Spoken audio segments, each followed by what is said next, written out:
Hello students, this is a class for BA Part First and we will be doing The Ideal House, an essay by Robert Louis Stevenson. Robert Louis Stevenson was a great prose writer and a moralist also. He belongs to Edinburgh and 19th century writer. He studied engineering first, then left it for studying law, but even law could not interest him, and therefore, ultimately, he devoted himself to literature. Although his father did not want him to study literature, and ultimately, for lifelong, he remained a writer. Uh, he traveled a lot, and his travelogues, especially Inland Voyage and Travel with a Donkey in the Cavernes. These are two great books that he has written, but he is especially known for his book Treasure Island, which was published in 1883. And ultimately, he is known for Dr. Jekyll and Mr. Hyde, which is very famous novel written by him. And he has written another novel, Kidnapped. And Robert Louis Stevenson is especially known for his style. His style is one of the most graceful styles in English literature, and this particular essay is indeed very interesting because everyone imagines in his life to build a home, an ideal house, and we all wish to know what specifications, what requirements are there, what can be the requirements to make it an ideal house. And he discusses all this in this essay. It's a very thought provoking and very imaginative essay which lets you know how to think and act about building your ideal house. It is based on writer's personal experiences. His own house, which was named Vailima, was filled with many requirements of structure and position, which was considered as an ideal house. It is regarded that Stevenson's essays are full of lyrical imagination, scholarship, and accuracy of language. And if we talk about this essay, so it's a personal essay in which the writer and his tastes are very beautifully expressed. He has described about all the necessary things and the layout of an ideal house.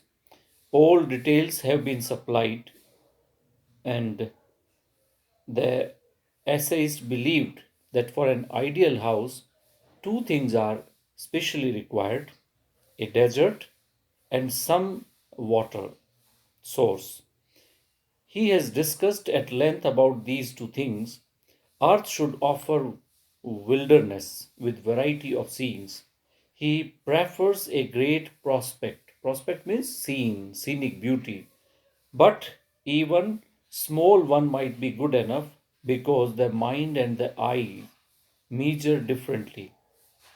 That is to say, they have different scales to visualize. Imagination has a great role to play in this respect. There must be a little river or water resource at some distance from your house, which you think should be ideal. There should be fish in the water, and the birds should sing melodious songs by the side of the stream. The existence of rocks make the scene interesting. Then the essayist discusses in detail about the structure of lawns around your home.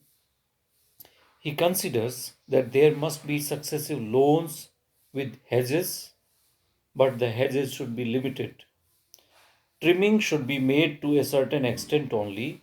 He has expressed his ideas about various kinds of plants and flowers and about their location too, where you should plant them. He says the old flowers are the best and should grow ceaselessly, carelessly in corner.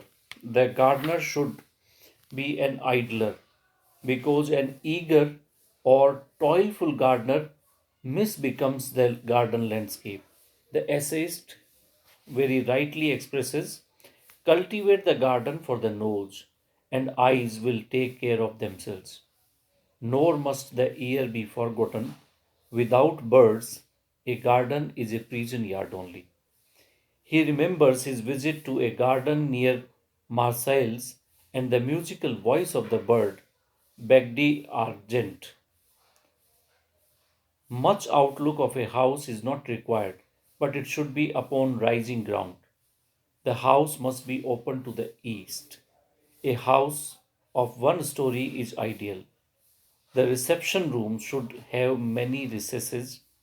The eating room should be an ad hoc and unfurnished, but may there be a table, one or two chairs, and a shelf.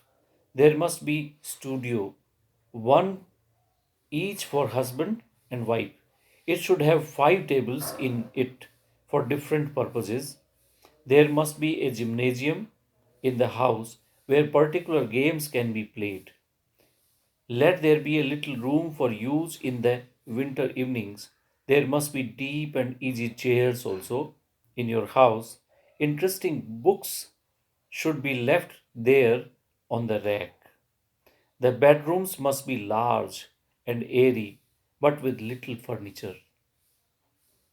All kinds of necessary details have been provided by Stevenson about the place which we require.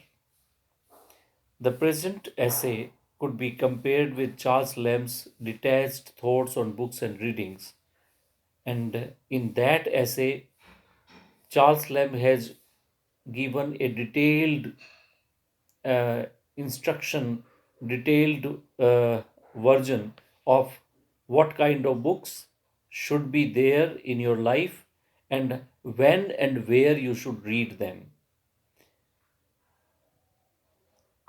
And in this manner, you can say this essay has been presented with experience as a utilitarian approach to the readers, which is interesting and impressive also. So I think this essay is very, very imaginative, very, very interesting, and it will definitely remain in your minds when you build your own house. Thank you very much. If you find any kind of difficulty in the understanding of this essay, you can write your queries to me on the WhatsApp number that you already have. Thank you very much.